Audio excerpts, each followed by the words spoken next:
Good afternoon. It doesn't matter. So, we got Cohen that's gone, and that's it?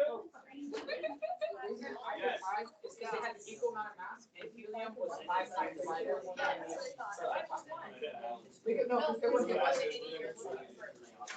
So like they each had 18 grams. All right. 20 grams.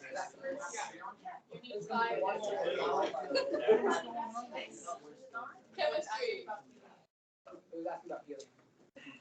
All right, so guys, we were talking about stock market yesterday. Okay, this is the last 5 days. Down 3%. Okay, 1,143 points over the last 5 days. Okay, so for instance, I have lost a lot of money in the last 5 days. My 401k has been hit. My Roth IRA has been hit. Everything's been hit.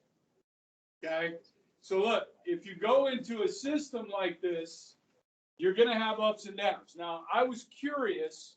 I had heard the market was down this week, but I hadn't looked at it until today. So when you get into a Roth IRA or something like this, understand, you're not touching that money till you're 62.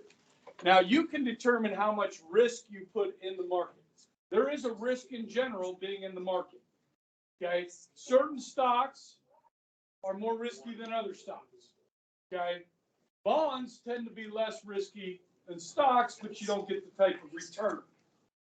Okay, so the hit I'm taking now, my financial advisor is buying right now. It's taking dividends that I've made and reinvesting them. So when the market's down like this, this is an opportunity to buy. And if you buy today and the market comes up next week, I don't miss out on that. If I pull my money out because I'm afraid, then I miss out on the next buying opportunity and when it goes back up. So this is for the long term, guys. Okay, what they were doing in 1929 was all based on short-term prices, not the actual product.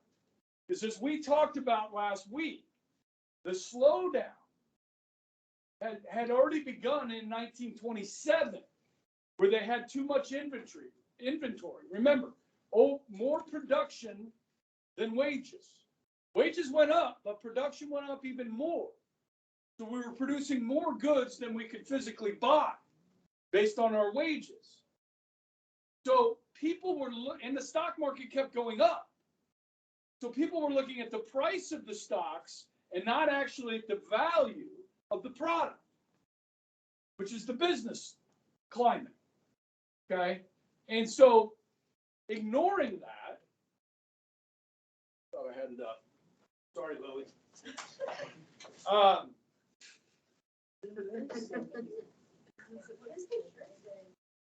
don't know what that shirt says. Krabby baby. Krabby beach. Krabby, yeah, something. Krabby Patty? Okay. So let me walk you through this. You guys, I think, have a good understanding, hopefully, of how, remember, a stock is only worth what somebody's willing to pay you for it. Okay, so if nobody's willing to buy it, it's not worth anything. Okay, so on the 24th, prices began to fall steeply. Now, J.P. Morgan, pictured here, and a consortium of other bankers got together that morning on the 24th, about 11 a.m., and they pulled together $240 million. This is 1929 money, and started buying up stocks. So if you were trying to sell, you're like, I'm kind of scared here. I'm going to start selling. Then they come in with this influx of cash, and the panic is over. The market rebounds temporarily. Okay, Hoover, who is now president, gets on the radio and reassures the nation that the economy is on solid ground. There's nothing to fear. Don't panic. What do people do when you tell them not to panic? So Monday was another rough day. And then on Tuesday, the selling orders were flooding in to the market. And nobody was there to buy it. And so you saw about a 50% drop that day. So it didn't crash all the way to the bottom. Okay, so it's not a complete crash. Okay, but it is a steep drop. 16.5 million shares changed hands that day. So people were selling their stock for like half of what it was worth, or pennies on the dollar. People were desperate to offload this stock, so they were taking really low prices to sell their stock.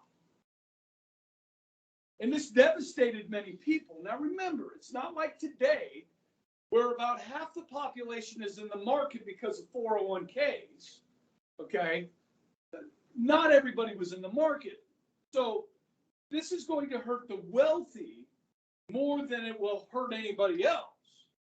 But it's going to have a crippling effect over time. Because when the wealthy get scared, they tend to hoard their money.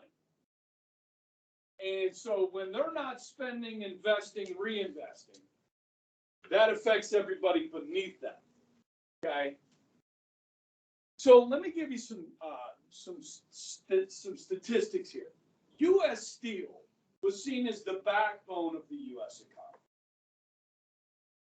At its height, in September of 29, U.S. Steel was selling for $262 a share. Eventually, U.S. Steel would hit bottom in 1932 at $8 a share. General Motors was selling for $84 a share. It dropped to $4 a share.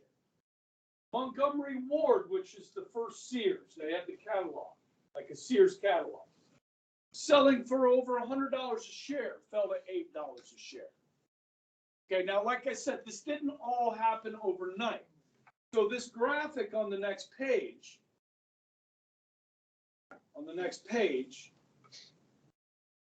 shows you this, okay? So you can see the market, 1927, 28, and it really starts to shoot up, okay, into 28, into 29, okay? Then here, a big peak here as we're moving into October. This is the 24th, okay? JP Morgan come in, market rebounds a little bit. This is the 29th, okay? And you do see a recovery here somewhat, yes?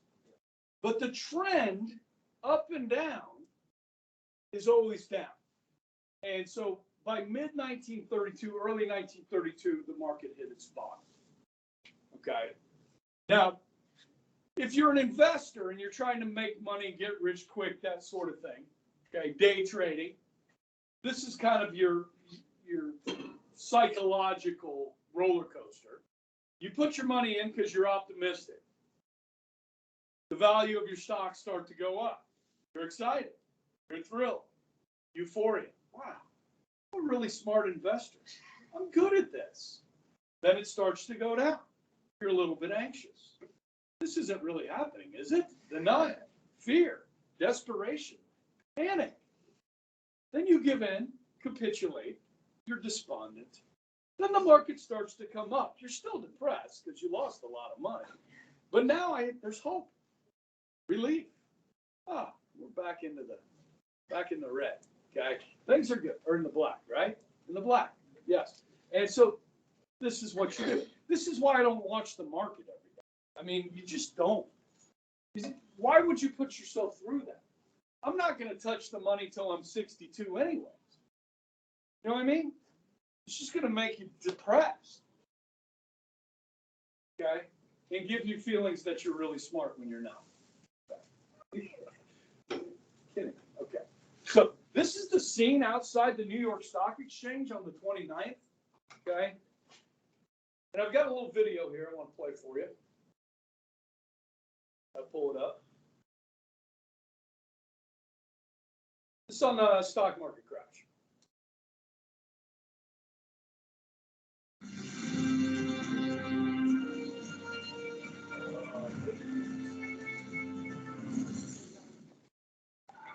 As the roaring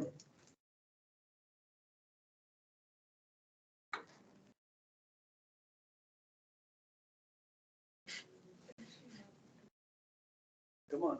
There you go.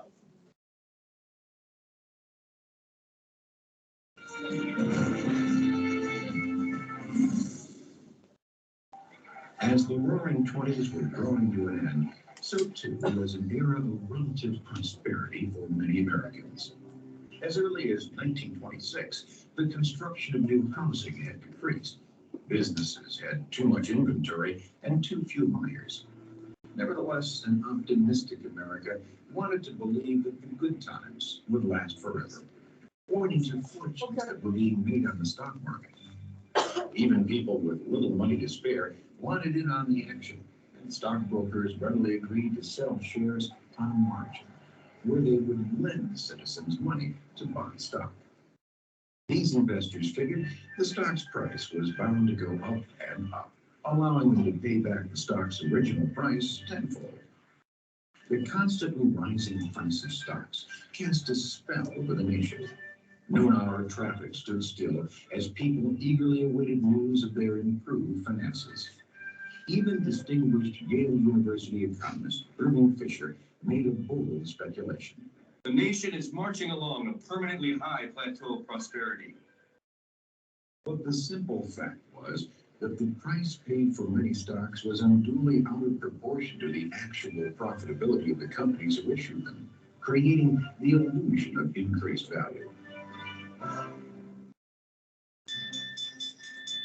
On October 29, 1929, reality finally caught up with the stock market, and what went up came crashing back down. Panicked investors sold 16 million shares in a single day, many for just pennies a share. Millions of other stocks went unsold entirely on that afternoon, known as Black Tuesday. In just a matter of hours, the stock prices took such a nosedive that any gains made over the previous year vanished. The market's collapse was the most distressing downturn in the history of the New York Stock Exchange. So distressing, in fact, a number of investors committed suicide rather than face financial ruin. Okay, now that last line in there, that's the Hollywood part in here. You know, they got to make it more dramatic than it actually is, leaving you this view that, like, you know, dozens and dozens of people were launching themselves off of bridges and buildings, committing suicide. Okay, in actuality, they've done studies on this. Okay, because it's kind of like an urban myth, and there was no great uptick in the number of suicides because of the stock market crash. Okay? Did some people kill themselves because of it? Yes. Okay, but it wasn't like, you know, a cult thing, you know, where they were drinking Kool-Aid or something. Okay, so guys, yeah, this is bad. Like I said, you know, my grandfather was a welder in Columbus, Ohio, and it didn't affect him immediately, but it would affect him eventually. Okay, because of the slowdown in the economy, the lack of reinvestment, and the hoarding of money. So it is going to spread not just around our country, but around the world, and this will be a global depression. Okay, so let's take a look at this. To this point, we've talked about 4 causes of the depression. Okay, starting with tariffs, war debts, production outpacing wages, and now the stock market crash itself. Okay, which it's not the market's fault, it's the investor's fault. Okay, it's people trying to get rich in the market rather than making smart investments, and that was the problem. Okay, we still have a stock market. It plays an important role in our economy. It's not our entire economy, but it plays an important role. Okay, so Hoover was wrong. Okay, we talked about this one: worker output gaining wages, and then your unequal distribution of wealth. Okay, which is something we have in this country today as well. So if you look at 1929, the top 36 wealthiest families had an income equal to the bottom 12 million.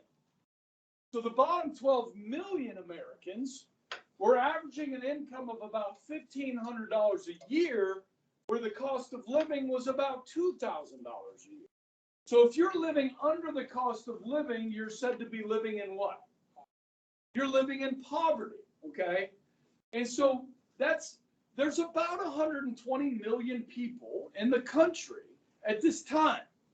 So you've got, roughly 10% of the population living in poverty. Okay, today, that number is about 1/6 of Americans live in poverty today, which is actually higher than that. 1/6 more than 10%, right? Okay. So when the market crashed, the wealthy started hoarding their money. They stopped spending. They stopped reinvesting it. Okay. So any type of business expansion that takes investment, it's harder for businesses to do that. Okay. So what you see is a slowdown. The middle class, although it is a strong middle class, is not big enough or strong enough to prop the economy up here. Obviously, these people at the lower end are going to struggle, okay? And so when people get laid off because of a slow economic slowdown, then you have even more people that don't have money to buy goods and services, okay? And it's a spiraling effect that, as you saw from the map, from the graphic, by 1932, guys, we have sunk deep into this depression. Okay, 1932 might be the worst year of the Depression. 32, 33, 34 were all bad. 35 was bad. 36 was bad. They were all bad. Now, we're going to see some improvements here and there, but we're also going to see that up and down, okay, which you generally see in our economy anyways. It's, economic cycles, business cycles, and so forth, okay? Look, the stock market has been on a historic run. Okay, during the Trump years, even at the end of the Obama years, the Trump years, 2008, 2009, obviously we went through what they call the Great Recession. And so, 2008, 9, 10 were not good in this country, okay? But really since then, the market's been on a roll, okay? It's time for a correction. It's going to happen. There's going to be a bubble, okay? When those bubbles burst, people lose money, right? But still have time. You guys have all kinds of time, okay? In fact, today is a great day for you guys to buy because you're young and you can assume the risk. You got 60 years to deal with it, or at least 40, okay? I don't have that much time. So I need to be more careful with my money. Does that make sense? You know what I mean? I don't have as much time to recover from that, but I'm not scared. Our economy is okay. We just need to get through this COVID BS, okay? And we get through this, we'll be fine, okay? All right. Yeah, we have $30 trillion in debt, and that sucks too, okay? I mean, we're not in great shape, but we're okay, yeah. I'm sorry? Yeah. Production outpacing wages. The last slide in the notes lists 6 of them for you. Oh, okay. Yeah. I'm just kind of like bringing it back into your brain. Yeah. Okay. Other flaws in the economy. We talked. Yeah. Again, here it is. War debts, tariffs. Okay. Other nations couldn't afford to buy our products. This is a crazy thing, guys. I heard Lipinski say, buying short, selling short, that sort of thing. These holding companies, this is ridiculous, okay? But they were doing it. So Henry Ford, he's selling a boatload of cars, right? He's issuing stock. People are buying Ford stock. Now, with that money, what does Ford do with it? Ford could reinvest that money in his company, expand his operations, maybe come up with a different model of vehicle, something like that, to sell more cars. Or he can say, you know what? General Electric is doing really well. I'm going to take the money that you guys give me to invest in Ford Motor Company, and I'm going to buy General Electric stock. That's what Henry Ford says. Okay? Now, when General Electric hits the fan, like everybody else, what happens to that money? It's gone. Gone. Okay? So then we start to lose confidence in our business leaders for doing stupid things like this. Okay? Now, there was a term they used in the video, and I don't know if anybody caught it, that bears discussion. Anybody hear this? Margin loans. I'm going to go down to Intrust Bank, down the street here to the bank. I'm going down to the bank. And tonight, I'm going to the dog track. Okay, and I know the number 5 dog in the 6th race is a guaranteed winner. But I only have $100. But I'd like to put $1,000 on this dog at the Greyhound track. Okay? So I go to Intrust Bank and I say, look, I want to borrow $900. And after I win tonight, I'll pay you back. Is Intrust Bank going to give me $900 to do that? No. That would be stupid, right? But listen. This is what they were doing. They were loaning money to individuals to invest in the stock market. So you're borrowing money to invest, to gamble with. And banks all over the country were doing this. Now the margins were crazy. So like you could put down 20% and borrow 80%. Now when the market crashed, not only did the money you owed the bank, you're not going to be able to pay that back. You're going into debt, and then the bank's not going to get paid. So now the banks are in trouble. It's crazy. Hey, everybody's speculating. Everybody's trying to get rich here. And they're not basing it on reality. That's the gambling. What do they call those people that went out to California and Alaska looking for gold? 49ers, but they call them speculators. They were speculating they're going to leave everything behind, and they're going to go out here and get rich. Very few of them did, didn't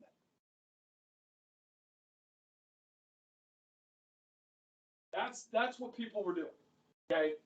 They were looking at the price of the stock, not the value of the national product. The national product was slowing down. They were investing at the wrong time. For the wrong reason.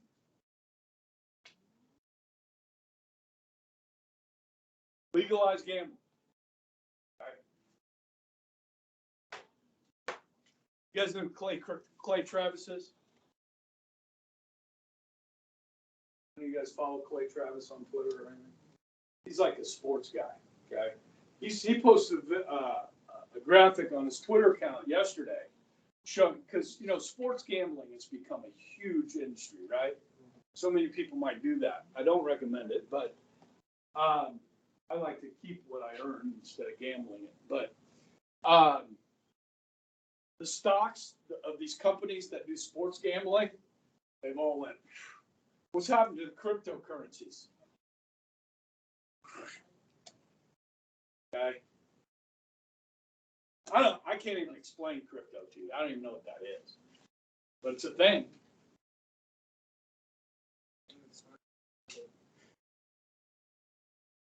Yeah.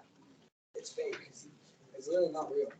Did you say? It's not like you can buy 100 Bitcoin and it can be worth $1 million and it can be worth nothing. It's fake. Right. It's The completely fake. value of it is the value. My dad is saying that it's too long ago that that's what he thinks it is. Oh yeah, because like if you have 100 million USD, you could buy all the Bitcoin, and then you can sell that Bitcoin for pesos or euros, and you can completely get out of the American system. So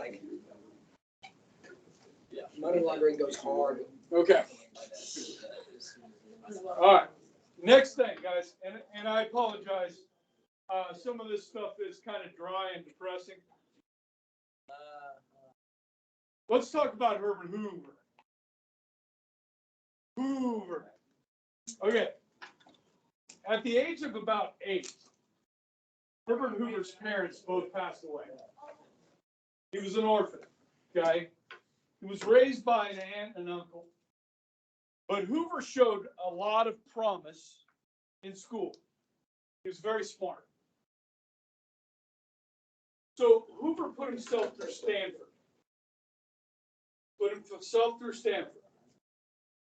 And he studied engineering.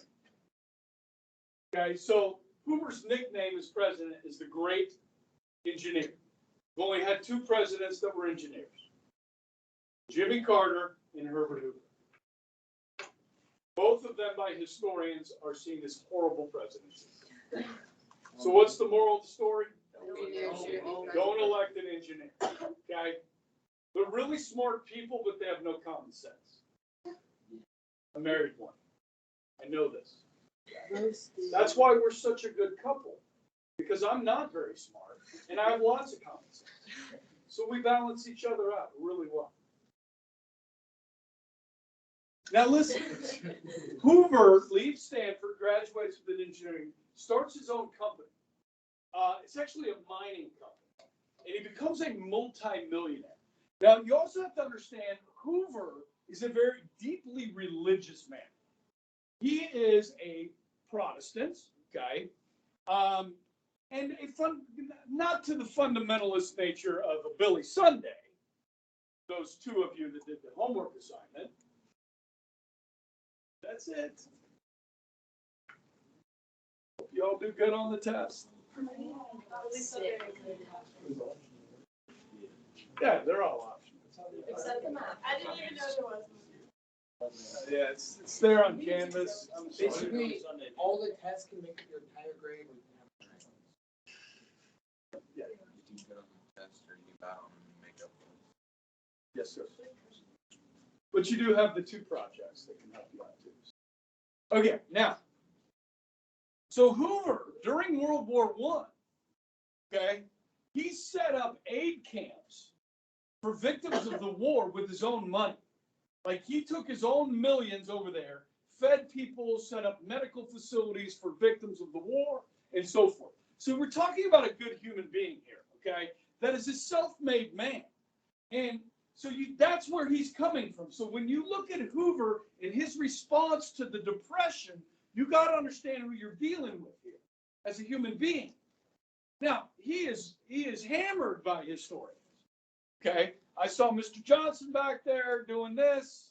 Okay, yeah, you've heard. Okay, he gets the blame. Now listen, he's in office. He takes office March 4th, 1929. He's elected in takes office in March. Did Hoover cause the stock market crash in 6 months? No, Hoover didn't do it.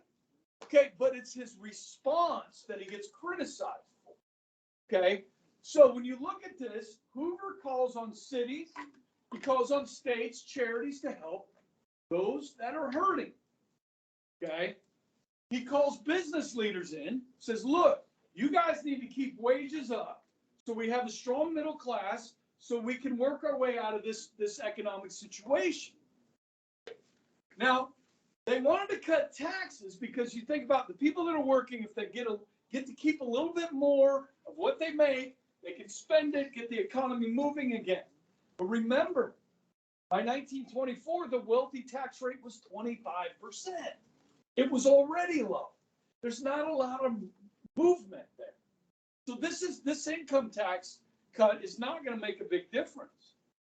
I can remember Bush in the 2000s, guys. He said, we're going to give you guys a tax cut. You're going to get a check for $600. If you pay taxes, you're going to get a check. And Bush said, go out and spend it. Energize the economy. We need a stimulus. Okay? Boy, did we do that well. All right? Okay? Mellon, who is still the Secretary of Treasury, okay, under Harding, Coolidge, and now Hoover, says we're going to take a tough approach here. purge the rottenness from the system. Look, if you're a business and you can't survive in this current environment, if you can't stand the heat, get out the kitchen. Okay? We're not going to bail you out. The government's job is not to bail out big businesses. If you can't function, that's on you.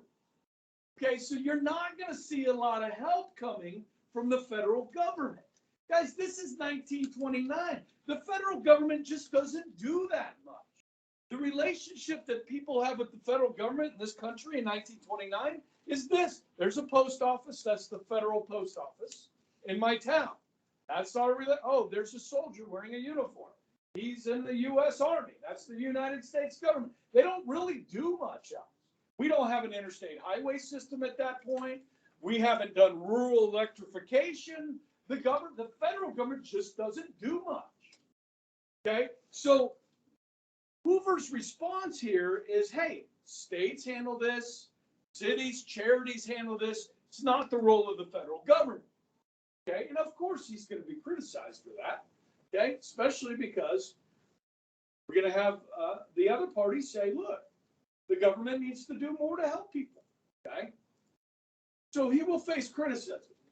Farmers are in trouble, yes? So farmers, what they're going to pass in 1929 is this agricultural marketing bill, okay? Jewel, we talked about marketing today in business law, didn't we? Like a whole bunch, right? So what marketing is trying to market the crops to help the farmers sell their products for a good price, okay? So they come up with the Federal Farm Board, still around today, with $500 million to loan to farmers to sell their crops, to help them sell their crops. Try to keep prices steady for farmers. Prices drop, farmers can't make a living, they can't plant next year's crop. Okay? What ends up happening is the government ends up buying most of these crops. Okay? And so we lose about 185 million on that. It didn't stop the collapse of commodities prices. A bushel of wheat in 1931 went from $1 to 61 cents. Almost a 40% decrease in crop prices here. And if you look at cotton, from 16 cents to 6 cents a pound. This is devastating to farmers. Oh, did I mention there's a drought? Okay, and a dust bowl coming. Okay, so oh my gosh, this is bad. This is bad for farmers. Guys, we need food. Now we're still growing food in this country. Okay, we don't have a shortage of food. Guys, nobody starves to death. Not in this country. In the depths of the Great Depression, nobody starved. You can look it up. Try and find starvation in America. You didn't see it. What you did see was hungry people. What you did see was malnourishment. Okay? So food was sometimes a challenge to get for people. We had plenty of it. People had a hard time buying it. All right? So, we got a problem. Cotton is a textile, yes? We use cotton for textiles. Now, you guys remember, we used to have a big textile industry in this country. You studied the Triangle Shirt Company? Oh, come on. Yeah, you did. That's the one with the fire where all the women were working in the factory and they'd like lock the doors so the women would be more productive and keep them in, you know? And then there was a fire and nobody could get out. And a bunch of people burned to death. Where did you learn about that? Fairs?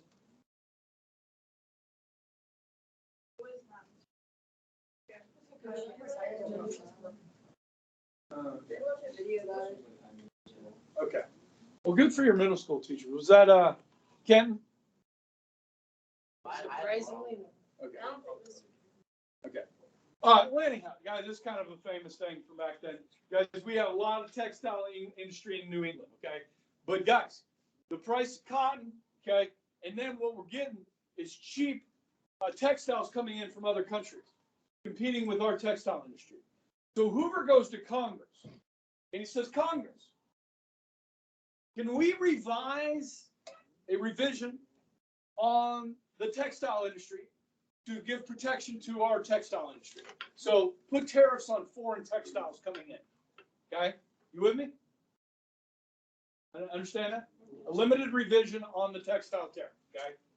Well, Congress comes back and says, we can do that. We'll do that. And you know what? We're going to do more than that.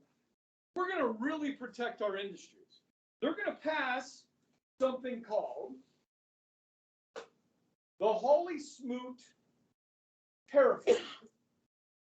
Holy Smoot. Anyone? Anyone? Bueller? Bueller? Showed your age with that one. It's not 1980.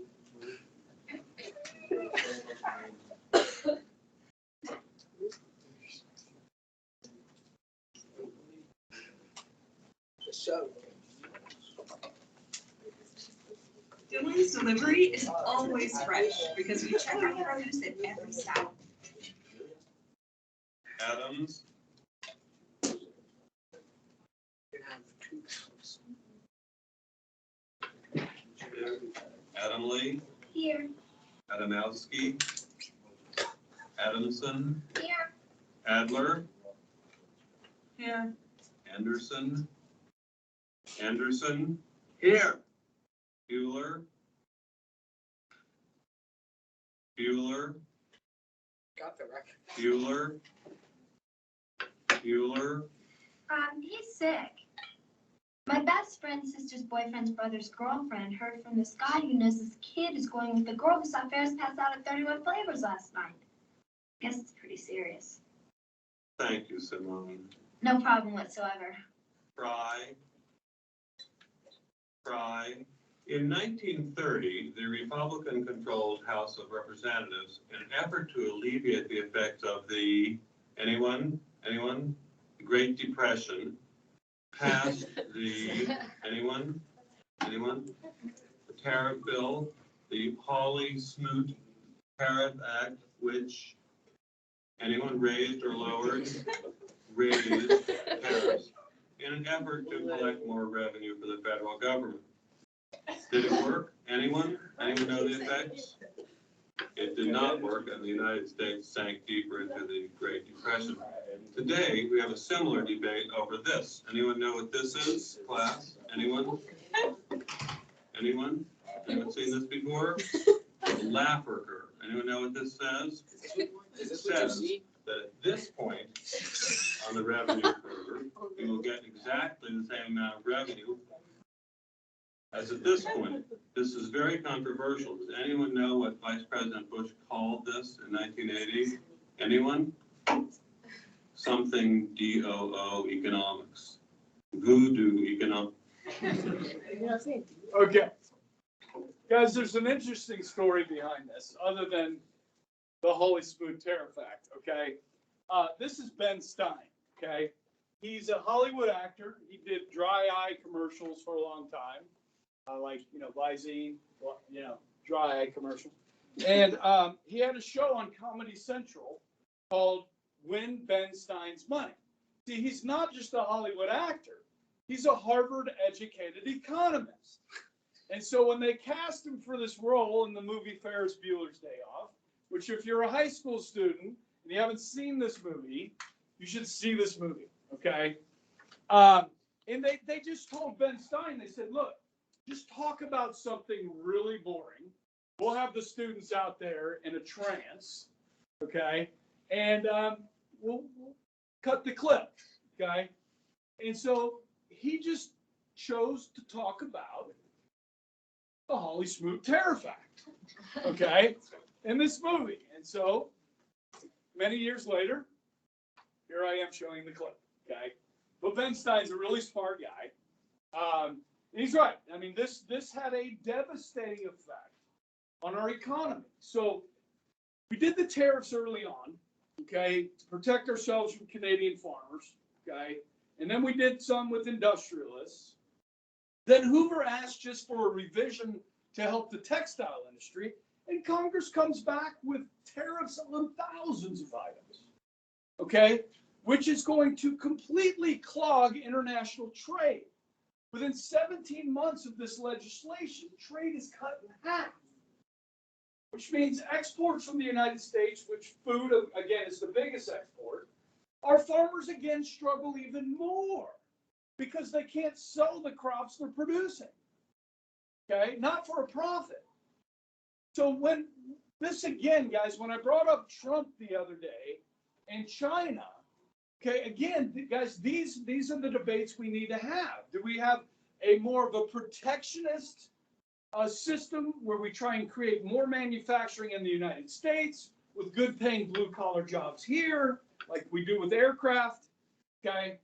Or do we just kind of go free trade, okay, where we ship out those jobs to other countries and then they sell them back to us really cheap, okay? So it's a debate. And so when people start talking about tariffs, it scares people. And rightly so. It should be something that we debate, we discuss the merits of, or lack thereof, by looking at history. Okay? Good? Okay. All right. Banks. Time we get out? 1 minute. Yeah, let's save the banks. Oh, we won't save the banks. They're going to fail. But we'll save the banks for tomorrow. I'll be here the rest of the week. That guy was my teacher.